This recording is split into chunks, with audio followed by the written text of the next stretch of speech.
What's this? What's what, Dad? Where'd you get this? Your mother found this behind your drawer. It's money that I've been saving, Dad. $600 you've been saving? What'd you become, a brain surgeon overnight, son? Tell your father where you got the money. Dad, I worked for it. Doing what? Things. Things? What do you mean, things? What things? All things, no things. Hey, don't lie to me. Just tell me the truth and I won't get upset. You promise? I'm your father. Would I say it if I didn't mean it? I worked the crap games and the guys gave me tips. Crap games. What crap games? What crap games? What tips?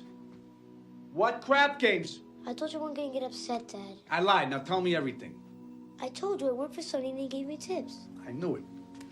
Weren't you told 1,000 times not to go near that bar? But Ma, I worked for it. Well, what do you mean you work for it? You're not supposed to be in that bar. I'm taking this money back. I'm bringing it right back down to the bar. Well, let's just think about this for a minute.